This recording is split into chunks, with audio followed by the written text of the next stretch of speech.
ತಸ್ಮಾದುತ್ತಿಷ್ಠ ಯಶೋ ಲಭಸ್ತ್ವಾ ಜಿತ್ವಾ ಶತ್ರುನ್ ಭುಂಕ್ಷ್ವ ರಾಜ್ಯಂ ಸಮೃದ್ಧಂ. ಇನ್ನೇನು ಯೋಚನೆ ಮಾಡಬೇಡ, ಗೊತ್ತಾಯ್ತಲ್ಲ ನಾನು ಯಾರು. ಏಳು ಯುದ್ಧ ಮಾಡು, ನಿನಗಾಗಿ ರೆಡಿಯಾಗಿದೆ ಗೆಲುವು. ಈ ಯುದ್ಧದಲ್ಲಿ ನಿನಗೆ ಜಯ. ಮಯ ಇವ ನಿಹತೆ ಪೂರ್ವ ನಿಮಿತ್ತ ಮಾತ್ರಂ ಭವ ಸವ್ಯಸಾಚಿನ್. ನೀನು ಸುಮ್ಮನೆ ಹೆಸರುಗಟ್ಟೆ, ನೀನು ಬಾಣ ಬಿಟ್ಟಾಗ ಮಾಡು, ಅವರೆಲ್ಲ ಸತ್ತಾಗ ಮಾಡ್ತಾರೆ. ನೀನು ಸುಮ್ಮನೆ ನಿಮಿತ್ತ, ಅವ್ರಿಗೆ ಆಲ್ರೆಡಿ ಸತ್ತೋಗಿದ್ದಾರೆ ಎಂದ ಕೃಷ್ಣ ಅಂತಾನೆ. ಇಲ್ಲಿ ಯಾರ್ಯಾರು ಬಿಲ್ಲು ಬಾಣ ಹಿಡ್ಕೊಂಡು ಆ ಭೀಷ್ಮಾಚಾರ್ಯ ನಿಂತಿರೋ ಅವರೆಲ್ಲ ಹೋಗಿ ಸತ್ತಾಯಿತು, ಸುಮ್ಮನೆ ನಿಂತಿದ್ದಾರೆ. ನೀನು ಬಾಣ ಬಿಟ್ಟಾಗ ಮಾಡು, ಬಿದ್ದು ಬಿಡ್ತಾರೆ. ಹೌದಾ, ಸತ್ತೋಗಿದ್ದಾರೆ. 2 ಸತಿ ಸತ್ತೋಗಿರೋ ಕತೆ ಬಂದಿದೆ ರೀ. ಒಂದು ಕೃಷ್ಣ ಹೇಳ್ತಾನೆ ಮಯೈವ ನಿಹತ ಪೂರ್ವಮೇವ ಒಂದಿದು. ಇನ್ನು ದುರ್ಯೋಧನ ಕೂಡ ಮದರ್ಥೆ ತ್ಯಕ್ತ ಜೀವಿತ, ನನಗೋಸ್ಕರ ಪ್ರಾಣ ಬಿಟ್ಟಿದ್ದಾರೆ ಇವರೆಲ್ಲ ಅಂತ ಅವನು ಹೇಳ್ಬಿಟ್ಟ. ಅವನ ಆ ಕಡೆ ಹೀರೋನು ವಿಲ್ಲನ್ನೂ ಹೇಳಿಬಿಟ್ಟ, ಈ ಕಡೆ ಹೀರೋ ಕೃಷ್ಣನ ಬಾಯಲ್ಲೂ ಇದೇ ಮಾತು, ದುರ್ಯೋಧನ ಅಯೋಗ್ಯ ಅವನ ಬಾಯಲ್ಲೂ ಇದೇ ಮಾತು. ಇದರ ಕಥೆ ಏನು? ಈ ಅರ್ಜುನಂಗೊಂದು ಆಶ್ಚರ್ಯ ಅಲ್ಲ, ಇವರೀಗ ತಾನೇ ಫ್ರೆಶ್ ಕ್ಯಾಂಡಿಡೇಟು, ಸರಿಯಾಗಿ ಎಲ್ಲ ಬಿಲ್ಲು ಬಾಣ ಹಿಡ್ಕೊಂಡು ಬಂದು ನಿಂತಿದ್ದಾರೆ. ಮುಂದಿನ್ನೂ 10 ದಿನ ಯುದ್ಧ ಮಾಡುವ ಯೋಗ್ಯತೆ ಇದೆ. ಇವರು ದಿನಕ್ಕೆ 10,000 ಜನನ ಕೊಲ್ತಾ ಇದ್ದಾರೆ. ನೀನು ನೋಡಿದ್ರೆ ನಿಹತೈವ ಪೂರ್ವಂ, ನಾ ಮೊದಲೇ ಕೊಂದಿದ್ದೀನಿ ಅಂತೆಯಲ್ಲ, ಇದೇನಿದು? ಕೃಷ್ಣ ಅಂದ, ಇವರಿಗೆ ಇನ್ನೊಂದು 10-12 ದಿನ ಅಷ್ಟೇ ಆಯುಷ್ಯ ಅಂದ. ಅಲ್ಲ, ಅದಕ್ಕೆ ಮುಂಚೆ ಸತ್ತೋಗಿದ್ದಾರೆ. ಯಾವಾಗ ಸತ್ರು ಇವರೆಲ್ಲ? ದುರ್ಯೋಧನಾದಿಗಳೆಲ್ಲ ಇವರೆಲ್ಲ ನಿಹತೈವ ಪೂರ್ವಂ ಅಂದರೆ ಕೇವಲ ಭೀಷ್ಮಾಚಾರ್ಯರು ಮಾತ್ರ ಅಲ್ಲ, ಈಗ ಯುದ್ಧಕ್ಕೆ ಪಾರ್ಟಿಸಿಪೇಟ್ ಮಾಡಿ ಯಾರು 18 ದಿನ ಆದಮೇಲೆ ಯಾರ್ಯಾರು ಸತ್ತಿದ್ದಾರೆ ಅವರು ಇವತ್ತು ಸತ್ತದ್ದಲ್ಲ, ಮೊದಲೇ ಸತ್ತೋಗಿದ್ದಾರೆ. ಯಾವಾಗ ಅಂದರೆ ಕೃಷ್ಣ ಪರಮಾತ್ಮ ಅವನು ರಾಜಿ ಮಾಡಲಿಕ್ಕೆ ಅಂತ ಹೋದ. ಮಹಾಭಾರತದಲ್ಲಿ ಸಭಾ ಪರ್ವ ಅಂತ, ಆ ಪರ್ವದಲ್ಲಿ ರಾಜಿ ಮಾಡಲಿಕ್ಕೆ ಹೋದ. ಆ ರಾಜಿಗೂ ಅವನು ಹೋಗ್ತಿರಲಿಲ್ಲ. ಹೋಗದಿದ್ದರೆ ಮುಂದೆ ಜನ ತಪ್ಪು ತಿಳ್ಕೊಳ್ಬಾರ್ದು. ಕೃಷ್ಣನ ಕೈಲಿ ಎಲ್ಲ ಇತ್ತು ರೀ. ಕೃಷ್ಣನಿಗೆ ಶಾಂತಿ ಬೇಕಿರಲಿಲ್ಲ. ಅವರ ಅಣ್ಣ ತಮ್ಮಂದ್ರೆ ಜಗಳ ಆಡೋದನ್ನು ನೋಡೋದು ಅವನಿಗೆ ಬೇಕಿತ್ತು. ಹೀಗೆ ಯಾರು ಅಂದ್ಕೊಳ್ಬಾರ್ದು. ನಾನೇ ಸ್ವತಃ ಹೋಗಿ ಹೇಳಿದ್ರು ಕೇಳುವ ಯೋಗ್ಯತೆ ದುರ್ಯೋಧನನಿಗಿಲ್ಲ. ಇದರರ್ಥ ಅಯೋಗ್ಯರಿಗೆ ಶಂಕು ಚಕ್ರ ಹಿಡ್ಕೊಂಡು ಕೃಷ್ಣನೇ ಬಂದು ಹೇಳಿದ್ರು ಅವ್ರು ಕೇಳಲ್ಲ. ಯಾಕಂದರೆ ಅವರು ಎಮ್ ಡಿ ಅಂದರೆ ಮ್ಯಾನುಫ್ಯಾಕ್ಚರಿಂಗ್ ಡಿಫೆಕ್ಟು, ತಾಮಸಿ ಗುಣದವರು. ತಮೋ ಗುಣ ಪ್ರಾಚುರ್ಯ ಯಾರಿಗಿದೆ ಅವರಿಗೆ ಸ್ವಯಂ ಭಗವಂತ ಬುದ್ಧಿ ಹೇಳಿದ್ರು ಕೇಳಲ್ಲ, ರಾಂಗ್ ರೂಟಲ್ಲೇ ಹೋಗ್ತಾರೆ. ಅದಕ್ಕೆ ಉದಾಹರಣೆ ಯಾರು ಅಂದರೆ ದುರ್ಯೋಧನ. ನಿಮಗೆ ತೋರಿಸೇ ಬಿಡ್ತೀನಿ ನೋಡಿ ಅಂಥೇಳಿ ಕೃಷ್ಣನಿಗೆ ಮುಂದೆ ನಡೆಯುವ ಎಲ್ಲವೂ ತಿಳಿದಿದ್ದರೂ ಕೂಡ ಏನೋ ಬಾರಿ ತಾನು ಶಾಂತಿಗೆ ಟ್ರೈ ಮಾಡಿದೆ ಅಂದ್ಕೊಂಡು ಅಂತೆ ಹೋಗ್ತಾ ಇದ್ದಾನೆ. ಸಂಧಿಗಾಗಿ ಹೋದ. ಆ ಸಂಧಿಗಾಗಿ ಹೋದಾಗ ಇವನು ಬರ್ತಾನೆ ಅಂತ ಹೇಳಿ ದುರ್ಯೋಧನ ಒಳ್ಳೊಳ್ಳೆ ಅಡುಗೆಯವ್ರನ್ನೆಲ್ಲ ಕರೆಸಿ ಭಾರಿ ಅಡುಗೆ ಮಾಡಿ ಅವನೇನು ಊಟಕ್ಕೆ ಹಾಕಿ ಬುಟ್ಟಿಗೆ ಹಾಕ್ಕೊಂಡ್ಬಿಡ್ಬೇಕು ಕೃಷ್ಣನ್ನ ಅಂತ. ಅದಕ್ಕೆ ಒಳ್ಳೆ ಅಡುಗೆ ಮಾನ ಸನ್ಮಾನ, ಒಳ್ಳೆಯ ಸ್ಟೇಜು ಬ್ಯಾಂಡು ಭಜಂತ್ರಿ ಎಲ್ಲ ಕರೆಸಿ ಕೃಷ್ಣಂಗೊಂದು ಸನ್ಮಾನ ಮಾಡಿ ಒಂದು ಏನಾದ್ರು ಕೊಟ್ಟು ಕೈ ಕೊಟ್ಟು ಅವನನ್ನು ಬುಟ್ಟಿಗೆ ಹಾಕೊಂಡು ಭಾರಿ ಟ್ರೈ ಮಾಡಿದ್ದ. ಅದಕ್ಕೆ ಇನ್ನೇನು ಕೃಷ್ಣ ಬರ್ತಾನೆ ಅಂತ ಗೊತ್ತಾದಾಗ ಈ ದುರ್ಯೋಧನ ಎಲ್ಲ ಸಕುಟುಂಬ ಸಪರಿವಾರ ಸಮೇತನಾಗಿ ಬ್ಯಾಂಡು ಭಜಂತ್ರಿ ಸಮೇತ ಎಲ್ಲಿ ಕೃಷ್ಣ ಬರ್ತಾನೋ ಅಲ್ಲಿ ಸ್ವಾಗತ ಕಮಿಟಿ ಅಲ್ಲಿ ಹೋದ. ಆ ಕಮಿಟಿ ಒಳಗೆ ಒಂದು 8 ಜನ ಮೆಂಬರ್ಸು ಸ್ವಾಗತ ಸಮಿತಿ ಒಳಗೆ. ಅದು ಹೆಡ್ ಬಂದು ದುರ್ಯೋಧನ. ಇನ್ನು ಕೆಲವರು ಯಾರಂದರೆ ಅದಕ್ಕೆ ದೊಡ್ಡವ್ರ ಹೆಸರು ಹಾಕಬೇಕಲ್ಲ. ಭೀಷ್ಮಾಚಾರ್ಯ ಮೊದಲನೇ, ದ್ರೋಣಾಚಾರ್ಯರು, ಎಲ್ಲ ಆಚಾರಗಳು ಎಲ್ಲರೂ ಬಂದಿದ್ದರು. ಈ ಭೀಷ್ಮಾಚಾರ್ಯರು ಮನಸ್ಸಿನಲ್ಲೇ ಮಂಡಿಗೆ ತಿಂತಿದ್ರಂತೆ. ಅವ್ರಿಗೇನು, ಈ ಊರಲ್ಲಿ ನನ್ನಷ್ಟು ಓದಿಕೊಂಡವ ಯಾರೂ ಇಲ್ಲ, ನನ್ನಷ್ಟು ವ್ರತ ಮಾಡಿದವ ಯಾರೂ ಇಲ್ಲ. ಕೃಷ್ಣ ಖಂಡಿತವಾಗಿ ದುರ್ಯೋಧನನ ಮನೆಯಲ್ಲಿ ಸ್ಟೇ ಮಾಡೋಲ್ಲ. ಎಲ್ಲೋಬೇಕು ಕೃಷ್ಣ? ಅದಕ್ಕೆ ನಮ್ಮನೇಲೆ ಒಂದಿನ ಇಳಿಸ್ಕೊಂಡು ಬಿಟ್ರೆ ಸಾಕು, ನಮ್ಮನೇಲೆ ಆತಿಥ್ಯ ಮಾಡಿಬಿಡೋಣ. ಈಗ ನನಗಿದೊಂದು ಚಾನ್ಸು, ಈ ಕಮಿಟಿ ಒಳಗೆ ನಾನು ಅವ್ರು ಸೇರ್ಕೊಂಡು ಬಂದುಬಿಟ್ಟಿದ್ರು. ಏನೋ ಬೈ ಚಾನ್ಸ್ ಸಿಕ್ಕರೆ ನಾವು ಕೃಷ್ಣನ ಕರ್ಕೊಂಡು ಹೋಗೋಣ ಅಂತ. ಈ ದ್ರೋಣಾಚಾರ್ಯದು ಇದೇ ಇಷ್ಟ. ದ್ರೋಣಾಚಾರ್ಯಗೇನು ದುರ್ಯೋಧನನ ಮನೇಲಿ ಇಳಿಯಲ್ಲ. ಭೀಷ್ಮಾಚಾರ್ಯರು ಅವನಿಗೆ ತಾತ, ಸಂಬಂಧಿಕರ ಮನೇಲಿ ಇಳಿದಾಗತ್ತೆ. ನಾನು ಬ್ರಾಹ್ಮಣ, ನಾನು ಬೇಕಾದಷ್ಟು ಪಾಠ ಪ್ರವಚನ ಮಾಡಿದವ, ವೇದವ್ಯಾಸ ದೇವರಲ್ಲಿ ಅಧ್ಯಯನ ಪರಶುರಾಮ ದೇವರಲ್ಲಿ ಅಧ್ಯಯನ ಮಾಡಿದವ. ಹೀಗಾಗಿ ಕೃಷ್ಣ ನಮ್ಮ ಮನೆಗೆ ಬ್ರಾಹ್ಮಣರ ಮೇಲೆ ಭಾರಿ ಇಷ್ಟ, ಬ್ರಾಹ್ಮಣ ಪ್ರಿಯ ಅವನು, ನಮ್ಮ ಮನೆಗೆ ಬಂದೇ ಬರ್ತಾನೆ, ಅದಕ್ಕೆ ನಾವು ಒಂದಿರೋದು ಒಳ್ಳೆಯದು ಅಂತ ಅವರು ಸೇರಿಕೊಂಡಿದ್ರು. ಹೀಗೆ ತುಂಬ ಜನ ಮನಸ್ಸಿನಲ್ಲಿ ಮಂಡಿಗೆ ಹಾಕ್ಕೊಂಡಿದ್ರು. ಕೃಷ್ಣ ಇವರೆಲ್ಲರಿಗಿಂತ ನಂಬರ್ 1 ಕಳ್ಳ. ಅವನು ಊರೊಳಗೆ ಬರಲಿಲ್ಲ, ಊರಿಂದ ಹೊರಗೆ ಒಂದು ಗುಡಿಸ್ಲಿತ್ರಿ, ಅಲ್ಲಿ ಅವನು ವಿದುರಂದು ಮನೆ, ಅವನು ಕರೆದಿಲ್ಲ, ಅವನ ಇನ್ವಿಟೇಷನಲ್ಲಿ ಅವನ ಹೆಸರು ಇಲ್ಲ, ಏನಿಲ್ಲ. ಸೀದಾ ಕೃಷ್ಣ ಹೋಗಿದ್ದೆ ಅವ್ರ ಮನೆ ಬಾಗಿಲು ತಟ್ಟಿ, ಅವ್ರ ಮನೇಲಿ ಯಾರೂ ಕರೀದಿದ್ರು ಒಳಗೆ ಹೋಗಿ ಇವನೇ ಕೇಳಿ ಹಾಲು ಕೊಡ್ತೆ ಅಂತ ಹಾಲು ಕುಡ್ದು ಅದನ್ನೆಲ್ಲ ಊರಲ್ಲೆಲ್ಲ ಚೆಲ್ಲಿ ಎಲ್ಲ ಭಾರಿ ಅವ್ಯವಸ್ಥೆ ಮಾಡ್ದ. ಕಡೆಗೆ ದುರ್ಯೋಧನಂಗೆ ಗೊತ್ತಾಯಿತು ವಿದುರನ ಮನೇಲಿದ್ದಾನೆ ಕೃಷ್ಣ ಅಂತ. ಏನಾರ ಆಗಲಿ ಅಂಥೇಳಿ ಕೃಷ್ಣ ಬರುವಾಗ ನಿಂತಿದ್ದಾನೆ. ಕೃಷ್ಣ ಬಂದ, ಬರುವಾಗಲೇ ಕೃಷ್ಣ ದುರ್ಯೋಧನನಿಗಂದ, ನಿಮ್ಮ ಮನೆಗೆ ನಾನು ಉಳಿಯೋಲ್ಲ, ನಿಮ್ಮ ಮನೇಲಿ ಊಟ ಮಾಡೋಲ್ಲ. ಅವನು ಅಪ್ಲಿಕೇಶನ್ನೇ ತಿರಸ್ಕಾರ ಮಾಡಿಬಿಟ್ಟ. ನಮ್ಮ ಮನೆಗೆ ಬರಬೇಕು ಅಂತ ಕರೆದ್ರೆ ಕೃಷ್ಣ ಅಂತಾನೆ, ದ್ವಿಷದನ್ನಂನ ಭೋಕ್ತವ್ಯಂ ದ್ವಿಷಂತಂ ನೈವ ಭೋಜಯೇತ್ ಪಾಂಡವಾನ್ ದ್ವಿಷಸೇ ರಾಜನ್ ಮಮ ಪ್ರಾಣ ಹಿ ಪಾಂಡವ. ನನ್ನ ಪ್ರಾಣ ಸಮ ಪಾಂಡವರು, ಅವರನ್ನು ನಾನು ಬಿಟ್ಟುಕೊಡೋಲ್ಲ. ನಮೇ ಭಕ್ತ ಪ್ರಣಶ್ಯತಿ, ನಾನು ಪ್ರತಿಜ್ಞೆ ಮಾಡಿದ್ದೇನೆ, ನನ್ನ ಭಕ್ತರು, ನಾನು ಅವ್ರನ್ನ ಬಿಡಲ್ಲ. ನೀನು ನನ್ನನ್ನು ನೇರ ದ್ವೇಷ ಮಾಡಬೇಕೇಳಿ ಇಲ್ಲ. ಕೃಷ್ಣನ್ನ ದುರ್ಯೋಧನ ಕರೆದ, ನಮ್ಮ ಮನೆಗೆ ಬರಬೇಕಿವತ್ತು, ಯಾಕೆ ಅಂದ. ಅಯ್ಯೋ ನೀನು ನನ್ನ ಬೀಗರು ಅಂದ. ಕೃಷ್ಣ ದುರ್ಯೋಧನ ಬೀಗರು ರೀ, ಏನು ಗ್ರಾಚಾರ ನೋಡಿ ಕೃಷ್ಣಂದು. ಪಾಪ ದುರ್ಯೋಧನನ ಮಗಳನ್ನು ಕೃಷ್ಣನ ಮಗನಿಗೆ ಕೊಟ್ಟು ಮದುವೆ ಮಾಡಿದ್ರು. ಬೀಗರು ನೀವು ನಮ್ಮ ಮನೆಗೆ ಬರಬೇಕು ಅಂದ. ಕೃಷ್ಣ ಅಂದ, ಬೀಗರೇನೋ ನಿಜ, ಅದಕ್ಕೆ ಬೇರೆ ಟೈಮ್ ಬರ್ತೀನಿ, ಈಗ ಬಂದಿದ್ದು ಯುದ್ಧದ ಸಮಯಕ್ಕೋಸ್ಕರ ಬಂದಿದ್ದೇನೆ, ಸಂಧಾನಕ್ಕೋಸ್ಕರ ಬಂದಿದ್ದೇನೆ. ನಿಮ್ಮ ಮನೆ ಒಳಗೆ ನಾ ಏನಾರು ತೊಗೊಂಡ್ರೆ ಏನಾರು ತಿಂದರೆ ಅದು ನಮ್ಮ ಪಕ್ಷಕ್ಕೆ ಅನ್ಯಾಯ ಮಾಡಿದ ಹಾಗೆ, ಅದರಿಂದ ಪಾಂಡವರ ಪಕ್ಷದಿಂದ ಬಂದಿದ್ದೇನೆ, ನಿಮ್ಮ ಮನೆಗೆ ಬರೋಲ್ಲ ಅಂದ ಕೃಷ್ಣ. ಕಡೆಗೆ ಮೆಲ್ಲಗೆ ಭೀಷ್ಮಾಚಾರ್ಯ ಕಿವಿಲಿ ಬಂದು ಹೇಳಿದ್ರು, ನಮ್ಮನೇಲಿ ಆಗ್ಬೋದಲ್ಲ, ನಮ್ಮನೇಲೆಲ್ಲ ರೂಮ್ ಗೇಮ್ ವ್ಯವಸ್ಥೆ ಅಟ್ಯಾಚ್ ಎಲ್ಲ ಇದೆ, ಫ್ಯಾನು AC ಎಲ್ಲ ಇದೆ, ನೀವು ಬರಬೇಕು, ನಮ್ಮನೇಲೇ ಉಳ್ಕೊಳ್ಬೇಕು, ನಾವು ಯಾರು ಕರೆದ್ರೆ ಸಾಕಂತ ಕಾಯ್ತಿರ್ತೀವಿ. ಕೃಷ್ಣ ಅಂದ, ಬರಲ್ಲ ಅಂದ ನಿಮ್ಮನೆ. ಯಾಕೆ? ದ್ರೋಣಾಚಾರ್ಯ ನೀವು ಕರಿಬೇಡಿ, ನಿಮ್ಮನೆಗೂ ಬರಲ್ಲ ಅಂದ. ಇವ್ರು ಇನ್ನೂ ಕರೆದೇ ಇಲ್ಲ ರೀ, ಆಗಲೇ ಹೇಳ್ಬಿಟ್ಟ, ನೀವು ಕರೆಯೋ ಪ್ರೋಗ್ರಾಮೇ ಇಟ್ಕೋಬೇಡಿ, ಬರಲ್ಲ. ನೀವೆಲ್ಲ ಇಡೀ ಸಭೆ ಒಳಗೆ ಒಬ್ಬ ಹೆಣ್ಣು ಮಗಳಿಗೆ ಅವಮಾನ ಆಗುವಾಗ ಒಬ್ಬರು ಬಾಯಿ ಬಿಡದೆ ಕೂತಿದ್ದೀರಲ್ಲ, ನೀವೆಲ್ಲ ಇವನ ಪಕ್ಷಕ್ಕೆ ಸೇರಿದ ಹಾಗೆ ಹೋಗಿ ಅಂಥೇಳಿ ಮಾತಾಡುವ ಕೃಷ್ಣ ಏನು ಮಾಡಿದ, ಅಲ್ಲಿದ್ದವ್ರನ್ನೆಲ್ಲ ಒಮ್ಮೆ ಹೀಗೆ ನೋಡಿಬಿಟ್ನಂತ. ಆ ನೋಡುವಾಗಲೇ ನೋಟದಿಂದಲೇ ಅವರ ಆಯುಷ್ಯವನ್ನು ಹೀರಿಬಿಟ್ನಂತ. ಬನ್ನಿ ನೋಡ್ಕೊಳ್ತೀನಿ ನಿಮ್ಮನ್ನು ಯುದ್ಧರಂಗಕ್ಕೆ ಅಂದಂತೆ. ಇದು ಭೀಷ್ಮಾಚಾರ್ಯರಿಗೂ ಗೊತ್ತು, ಭೀಷ್ಮಾಚಾರ್ಯರಿಗೂ ಇದು ಗೊತ್ತು. ಭೀಷ್ಮಾಚಾರ್ಯರು ಈ ಮಾತನ್ನು ಹೇಳ್ತಾರೆ, ಅರ್ಜುನ ನೀನೆಲ್ಲಿ ಅನ್ಕೊಳ್ತೀಯೋ, ನೀ ಏನು ಅನ್ಕೊಳ್ತೀಯೋ. ಏನಂದರೆ ಭೀಷ್ಮಾಚಾರ್ಯರು 10 ದಿನ ರಣರಂಗದಲ್ಲಿ ವೀರಾವೇಶ, ಸೆಂಚುರಿ ಮೇಲೆ ಸೆಂಚುರಿ, ನಾಟ್ ಔಟ್, ಇವರು ಔಟೇ ಆಗಲ್ಲ. ಏನು ಮಾಡಬೇಕ್ರಿ? ಕಡೆಗೆ ಒಂದು ದಿನ ರಾತ್ರಿ ಧರ್ಮರಾಜ ಅರ್ಜುನ ಎಲ್ಲ ಹೋಗಿ ತಾತಂಗೆ ನಮಸ್ಕಾರ ಮಾಡಿದ್ರು. ತಾತ ಭೀಷ್ಮಾಚಾರ್ಯರು, ಏನಪ್ಪ ಏನು ಬಂದ್ರಿ ಸಮಾಚಾರ? ಇಲ್ಲ, ನೀವು ಹೇಗೆ ಸಾಯ್ತೀರಿ ಅದನ್ನು ಹೇಳಿ ಅಂತ ಕೇಳಿ. ಏನು ಮಾಡಬೇಕು? ಹೋಗಿ ಮುದುಕರು ನಿಂಗೆ ಕೇಳಿದ್ರಿ ಏನು ಮಾಡಬೇಕ್ರಿ?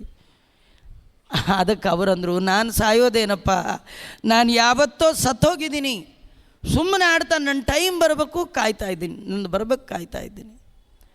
ಈ ಭಗವಂತ ಅವತ್ತೇ ನಮ್ಮನ್ನೆಲ್ಲರನ್ನು ಕೊಂದು ಹಾಕಿದ್ದ, ನಮ್ಮಲ್ಲಿ ಆಯುಷ್ಯ ಮುಗಿದಿದೆ, ನೀವು ಬರೀ ನಿಮಿತ್ತ ಮಾತ್ರ ಭವ ಸವ್ಯಸಾಚಿನ್. ಅರ್ಜುನ ನೀನು ಬರೀ ನೆಪ ಮಾತ್ರ.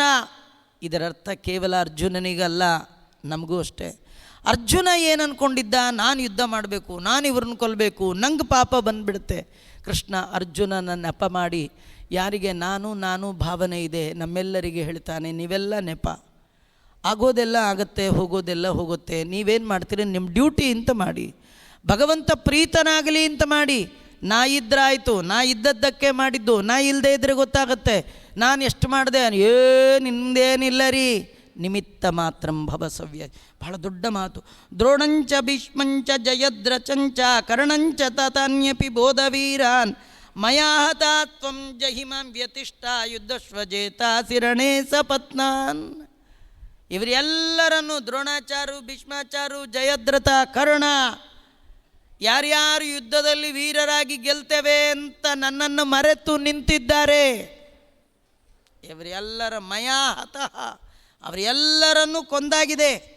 ತ್ವಂ ಜಹಿ, ನೀನು ಬಿಡು, ವ್ಯಥೆ ಬಿಡು, ನಾನು ಇವ್ರನ್ನ ಕೊಂದು ಬಿಡ್ತೀನಿ, ನಂಗೆ ಪಾಪ ಬರುತ್ತೆ, ನೀ ಏನು ಅನ್ಕೋಬೇಡ, ಎಲ್ಲ ನಾನು ಕೊಂದಾಗಿದೆ. ನೀನು ಕೇವಲ ರಣರಂಗದಲ್ಲಿ ನನ್ನ ಪ್ರೀತಿಗೋಸ್ಕರವಾಗಿ ಯುದ್ಧ ಅನ್ನುವ ಕರ್ಮವನ್ನು ಮಾಡಿ ನನ್ನಲ್ಲಿ ಮನಸ್ಸಿಟ್ಟು ನನಗರ್ಪಣೆ ಮಾಡು ಅಂದಾಗ, ಏತತ್ಕೃತ್ವಾ ವಚನಂ ಕೇಶವಸ್ಯ ಕೃತಾಂಜಲಿರ್ವೇಪಮಾನ ಕಿರೀಟಿ ನಮಸ್ಕೃತ್ವಾ ಭೂಯ ಏವಾಹ ಕೃಷ್ಣಂ ಸಗದ್ಗತಂ ಭೀತ ಪ್ರಣಮ್ಯ. ಅತ್ಯಂತ ಭಯಪಟ್ಟವನಾಗಿದ್ದಾನೆ. ಈ ಅದ್ಭುತವಾದ ಭಗವಂತನ ರೂಪದಿಂದ ಹೊರಟ ಮಾತುಗಳನ್ನು ಕೇಳಿದ್ದಾನೆ, ಕೈಯನ್ನು ಮುಗಿದಿದ್ದಾನೆ, ಗಡಗಡ ನಡುಗುತ್ತಾ ಇದ್ದಾನೆ. ಅರ್ಜುನ ಸಾಷ್ಟಾಂಗ ನಮಸ್ಕಾರ ಮಾಡಿ ಮತ್ತೆ ಪ್ರಶ್ನೆ ಮಾಡ್ತಾ ಇದ್ದಾನೆ. ಸ್ಥಾನೇ ಋಷಿಕೇಶದವ ಪ್ರಕೀರ್ತ್ಯ ಜಗತ್ಪ್ರವೃತ್ಪತ್ಯನುಜ್ಯತೆ ಚ ರಕ್ಷಂಸಿ ಭೀತಾನಿ ದಿಶೋ ದ್ರವಂತಿ ಸರ್ವೇ ನಮಸ್ಯ ಸಿದ್ಧ ಸಂಗಾಃ. ಭಗವಂತ, ನಿನ್ನ ಮಹಿಮೆ, ನಿನ್ನ ಕೀರ್ತನೆಯಿಂದ ಇಡೀ ಜಗತ್ತೇ ಅತ್ಯಂತ ಸಂತೋಷವನ್ನು ಪಡ್ತಾ ಇದೆ. ನಿನ್ನ ದ್ವೇಷಿಗಳು ರಾಕ್ಷಸರು ದಿಕ್ಕಿಗೆ ದಿಕ್ಕಾಪಾಲಾಗಿ ಹೋಗ್ತಾ ಇದ್ದಾರೆ. ಗುಂಪು ಗುಂಪಾಗಿ ಸಿದ್ಧರೆಲ್ಲ ನಿನಗೆ ನಮಸ್ಕಾರ ಮಾಡ್ತಾ ಇದ್ದಾನೆ. ಅಂತಹ ಜಗತ್ತಿಗೆ ಸರ್ವೋತ್ತಮನಾದವ ನೀನು ಅಂತ ಅನೇಕ ರೀತಿಯಿಂದ ಭಗವಂತನನ್ನ ಸ್ತೋತ್ರ ಮಾಡ್ತಾ ನಡುಗ್ತಾ ಇದ್ದಾನೆ. ಕೃಷ್ಣ ಕೇಳಿದೆ, ಯಾಕೋ ನಡುಗ್ತಾ ಇದೆಯಾ, ಯಾಕೆ ಅದನ್ನು ಹೇಳು ಫಸ್ಟು, ಸ್ತೋತ್ರ ಆಮೇಲೆ ಮಾಡು, ಸ್ವಲ್ಪ ಸ್ಟ್ರೈಟಾಗಿ ನಿಂತ್ಕೋ, ಯಾಕೆ ನಡುಗ್ತಾ ಇದೆಯಾ? ಇಲ್ಲ ಸಾರಿ ಕೃಷ್ಣ, ನಿನ್ನನ್ನು ಫ್ರೆಂಡ್ ಅಂತ ತಿಳ್ಕೊಂಡು ಬಾಯಿಗೆ ಬಂದಾಗ ಮಾತಾಡಿಬಿಟ್ಟಿದ್ದೇನೆ.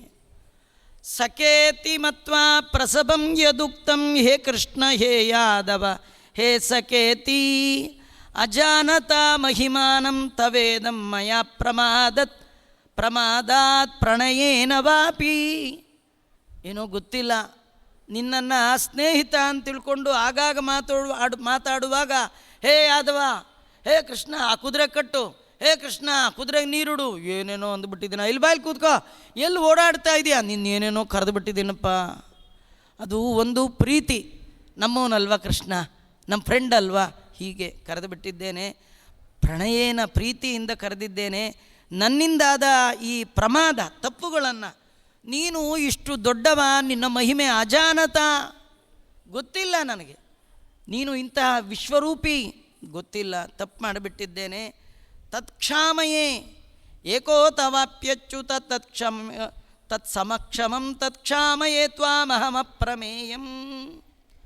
ನಾನು ಮಾಡಿದ ಈ ತಪ್ಪನ್ನು ನನ್ನನ್ನು ಕ್ಷಮ ಮಾಡು, ನೀನು ಅಪ್ರಮೇಯ. ಮೇಯ ಅಂದರೆ ಮಾನಕ್ಕೆ ಸಿಗುವವ, ನೀನು ಅಪ್ರಮೇಯ, ಸಿಗುವವ ಅಲ್ಲ. ಅಂತಹ ನಿನಗೆ ಪಿತಾಸಿ ಲೋಕಸ್ಯ ಚರಾಚರಸ್ಯ, 14 ಲೋಕಕ್ಕೆ ನೀನೇ ತಂದೆ, ನೀನೇ ಪೂಜ್ಯ, ನೀನೇ ಗುರು. 3 ಲೋಕದಲ್ಲಿ ನಿನಗೆ ಸಮಾನರಾದವರು ನ ತ್ವತ್ಸಮೋಪ್ಯಧಿಕ ಕುತೋನ್ಯಃ ಲಕ್ಷ್ಮೀಕಾಂತ ಸಮಂತತೋಪಿ ಕಲಯನ್ನೈವೇಶಿತುಸ್ತೆ ಸಮಂ ಪಶ್ಯಾಮ್ಯುತ್ತಮ ವಸ್ತು ದೂರತರತೋಪಾಸ್ತಂಭ್ರಸೋಯೋಷ್ಟಮಃ. ಹೇ ಲಕ್ಷ್ಮೀಕಾಂತ, ಹೇ ಕೃಷ್ಣ, 3 ಲೋಕದಲ್ಲಿ ಹುಡುಕಿ ನೋಡಿದರೂ ನಿನಗೆ ಸಮಾನರಾದವರನ್ನು ಯಾರೂ ಕಾಣೆ. ಇನ್ನು ನಿನಗಿಂತಲೂ ಅಧಿಕರು ಭಗವಂತ, ಸಾ ಕಾಷ್ಟ ಸಾ ಪರಾಗತಿ, ನಿನಗೆ ಸಮರೂ ಇಲ್ಲ, ನಿನಗಿಂತ ಉತ್ತಮರಂತೂ ಮೊದಲೇ ಇಲ್ಲ. ತಸ್ಮಾತ್ ಪ್ರಣಮ್ಯ ಪ್ರಣಿದಾಯ ಕಾಯಂ ಪ್ರಸಾದಯೇ ತ್ವಾಮಹಮೀಶಮಿಡಂ ಪಿತೇವ ಪುತ್ರಸ್ಯ ಸಖೇವ ಸಖ್ಯು ಪ್ರಿಯ ಪ್ರಿಯ ಅರ್ಘ್ಯಸದೇವ ಸೋಡುಂ. ತಂದೆ ಮಕ್ಕಳು ಮಾಡುವ ತಪ್ಪನ್ನು ಮನ್ನಿಸುವಂತೆ, ಗೆಳೆಯ ಮಾಡುವ ತಪ್ಪನ್ನು ಮನ್ನಿಸುವಂತೆ ನಿನ್ನಲ್ಲಿ ಸಾಷ್ಟಾಂಗ ನಮಸ್ಕಾರ ಮಾಡಿದ್ದೇನೆ, ದಯಮಾಡಿ ನನ್ನ ಅಪರಾಧವನ್ನು ಕ್ಷಮ ಮಾಡು ಅಂತ ಅನೇಕವಾಗಿ ಪ್ರಾರ್ಥನೆ ಮಾಡ್ತಾ ಇದ್ದಾನೆ. ಅದೃಷ್ಟಪೂರ್ವಂ ಹೃಷಿಕೇಶೋಸ್ಮಿ ದೃಷ್ಟ್ವಾ ಭಯೇನ ಪ್ರವ್ಯಥಿತಂ ಮನೋ ಮೇ ತದೇವ ಮೇ ದರ್ಶಯ ದೇವರೂಪಂ ಪ್ರಸೀದ ದೇವೇಶ ಜಗನ್ನಿವಾಸ. ನಿನ್ನ ಈ ಅದ್ಭುತವಾದ ರೂಪವನ್ನು ನೋಡಿ ತುಂಬ ಸಂತೋಷ ಆಗಿದೆ, ಅದರೊಟ್ಟಿಗೆ ಕೂಡ ಭಯ ಕೂಡ ಆಗ್ತಾ ಇದೆ. ನನಗೆ ಈ ರೂಪ ಬೇಡ, ನನಗೆ ಹಳೆಯ ರೂಪ ಇತ್ತಲ್ಲ, ಕೈಯಲ್ಲಿ ಲಗಾಮ್ ಹಿಡ್ಕೊಂಡು ಚಾಟಿ ಹಿಡ್ಕೊಂಡು, ಇದೇ ರೂಪ ತೋರಿಸ್ಬಿಡು. ಇದು ನೋಡಿ ದೇವರು ನೋಡಿದವರೆಲ್ಲ ಹೀಗೆ ಅಂತಾರ್ರಿ. ಈ ಥರ ದೇವರನ್ನು ಇದು ಮೊದಲ ಬಾರಿಗೆ ನೋಡಿದವ ವಸುದೇವ. ಅವನು ಕೇಳ್ಕೊಳ್ತಾನೆ, ಉಪಸಂಹರ ವಿಶ್ವಾತ್ಮನ್. ಭಗವಂತ, ಅಲೌಕಿಕವಾದ ಈ ಅದ್ಭುತವಾದ ರೂಪವನ್ನು ನೋಡುವ ಸಾಮರ್ಥ್ಯ ನನಗಿಲ್ಲ, ಉಪಸಂಹಾರ ಮಾಡು ಅಂತ. ಮೊದಲು ನೋಡಿದವ ಯಾರು? ವಸುದೇವ. ದೇವರ ತಮದ್ಭುತಂ ಬಾಲಕಮಂಬುಜೇಕ್ಷಣಂ ಚತುರ್ಭುಜಂ ಶಂಖಗದಾದ್ಯುಧಾಯುಧಂ. ಈ ರೂಪವನ್ನು ನೋಡಿ ಸ್ತೋತ್ರ ಮಾಡಿದ ತಂದೆ ತಾಯಿಗಳು ಮತ್ತೆ ಕೇಳ್ತಾರೆ, ಉಪಸಂಹರ ವಿಶ್ವಾತ್ಮನ್. ಅದನ್ನೇ ಅರ್ಜುನ ಹೇಳ್ತಾ ಇದ್ದಾನೆ, ನನಗೆ ಈ ಅದ್ಭುತವಾದ ಇಷ್ಟು ದೊಡ್ಡ ರೂಪವನ್ನು ನೋಡಿ ಸಹನೆ ಮಾಡುವ ಯೋಗ್ಯತೆ ನನಗಿಲ್ಲ, ದಯಮಾಡಿ ಉಪಸಂಹಾರ ಮಾಡು ಅಂತ ಕೇಳಿದಾಗ ಭಗವಂತ ಹೇಳ್ತಾ ಇದ್ದಾನೆ, ಅರ್ಜುನ, ಏನು ಈ ಅದ್ಭುತವಾದ ರೂಪವನ್ನು ನೋಡಿದೆಯಲ್ಲಪ್ಪ, ಇದನ್ನು ನವೇದ ಯಜ್ಞಾದ್ಯಯನೈ ನದಾನೈ ನ ಚಕ್ರಿಯಾಭಿ ನ ತಪೋಭಿರುಗ್ರೈ ಏವಂ ರೂಪ ಶಕ್ಯ ಅಹಂ ನೃಲೋಕೆ ದ್ರಷ್ಟುಂ ತ್ವದನ್ಯೇನ ಕುರು ಪ್ರವೀರ. ಅರ್ಜುನ, ಈ ರೂಪ ನೋಡಿದೆಯಲ್ಲ, ಈ ರೂಪ ನಾನು ಹೋಮ ಮಾಡಿ, ಹವನ ಮಾಡಿ, ಅಧ್ಯಯನ ಮಾಡಿ, ಅಧ್ಯಾಪನ ಮಾಡಿ, ದಾನ ಮಾಡಿ, ಬೇಕಾದಷ್ಟು ಕಾರ್ಯಕ್ರಮಗಳನ್ನು ಮಾಡಿ, ಉಗ್ರವಾದ ತಪಸ್ಸನ್ನು ಮಾಡಿದರೂ ಈ ರೂಪವನ್ನು ನೋಡಲಿಕ್ಕಾಗೋಲ್ಲ. ಅರ್ಥ ಏನು ಗೊತ್ತಾ? ನೀವೇನು ಮಾಡಿದ್ರೂ ಈ ರೂಪ ನೋಡಲಿಕ್ಕಾಗಲ್ಲ. ನೀವು ಮಾಡುವ ಕರ್ಮಕ್ಕೆ, ನೀವು ಮಾಡುವ ಸಾಧನೆಗೆ ಪ್ರತಿಯಾಗಿ ಈ ರೂಪ ನೋಡಲಿಕ್ಕಾಗೋಲ್ಲ. ಮತ್ತೇನಾಚಾರ? ನನ್ನ ಇಚ್ಛೆ ಇದ್ದರೆ ನೋಡ್ಬೋದು ಅಷ್ಟೆ.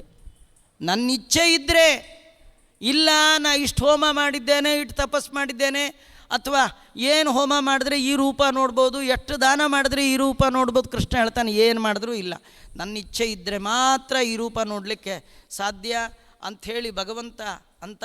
ಇತ್ಯರ್ಜುನಂ ವಾಸುದೇವಸ್ತತೋಕ್ತ್ವಾ ಸ್ವಕಂ ರೂಪಂ ದರ್ಶಯಾಮಾಸ ಭೂಯಃ ಆಶ್ವಾಸಯಾಮಾಸ ಚ ಭೀತಮೇವಂ ಭೂತ್ವಾ ಪುನಃ ಸೌಮ್ಯ ವಪುರ್ಮಹಾತ್ಮ. ಇಷ್ಟೆಲ್ಲ ರೂಪ ತೋರಿಸ್ದ.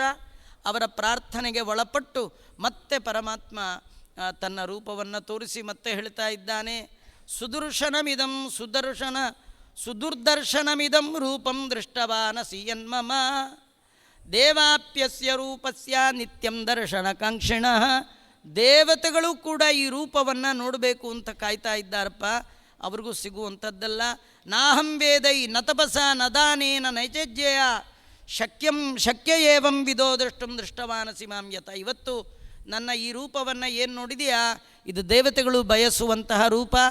ಯಾವುದೇ ಹೋಮ ಹವನ ದಾನಾದಿಗಳಿಂದ ನೋಡಲಿಕ್ಕೆ ಸಾಧ್ಯ ಇಲ್ಲ. ನೀನು ಭಕ್ತಿಯಾತು ತು ಅನನ್ಯಯ ಶಕ್ತಿ ಅಹಮೇಂ ವಿದೋರ್ಜನ. ಭಕ್ತಿಯಿಂದ ನನ್ನಲ್ಲಿ ನೀನು ಪ್ರಾರ್ಥನೆ ಮಾಡಿದ್ದೀಯಾ, ನೋಡಬೇಕು ಅಂತ ಕೇಳಿದ್ದೀಯಾ, ಅದಕ್ಕೆ ನಿನಗೆ ತೋರಿಸಿದ್ದೇನೆ. ನಿನಗೆ ನನ್ನ ಅನುಗ್ರಹ ಆಗಬೇಕಂದ್ರೆ ಮತ್ಕರ್ಮ ಕೃನ್ ಮತ್ ಪರಮೋ ಮದ್ಭಕ್ತ ಸಂಗವರ್ಜಿತ ನಿರ್ವೈರ ಸರ್ವಭೂತೇಷು ಎಸ್ ಸಮಾಮೇತಿ ಪಾಂಡವ. ನಿರ್ವೈರನಾಗಿ ಏನು ಮಾಡುವ ಕರ್ಮ ಭಗವಂತ ಪ್ರೀತನಾಗಲಿ ಅಂತ ಮಾಡ್ತಾ, ನನ್ನಲ್ಲಿ ಭಕ್ತಿಯನ್ನು ಮಾಡ್ತಾ, ಯಾವುದೇ ಫಲದ ಸಂಘವನ್ನು ಇಟ್ಟುಕೊಳ್ಳದೆ, ಬಯಕೆ ಇಲ್ಲದೆ, ನಿಷ್ಕಾಮನೆಯಿಂದ ಭಗವಂತನ ಪೂಜಾರೂಪವಾಗಿ ನಿನ್ನ ಪಾಲಿನ ಕರ್ತವ್ಯವನ್ನು ಮಾಡಿದರೆ ನನ್ನ ಅನುಗ್ರಹ ನಿನಗಾಗತ್ತೆ ಅಂತ ಭಗವಂತ ಇಂಥ ತನ್ನ ವಿಶ್ವರೂಪ ದರ್ಶನವನ್ನು ತೋರಿಸಿ ಅದ್ರ ಜೊತೆ ಕಾಮೆಂಟ್ರಿ ಕೂಡ ಕೊಟ್ಟು ಅವನಿಗೆ ಅನುಗ್ರಹ ಮಾಡಿ ಉದ್ಧಾರ ಮಾಡಿದ ಅಧ್ಯಾಯ 11ನೇ ಅಧ್ಯಾಯ.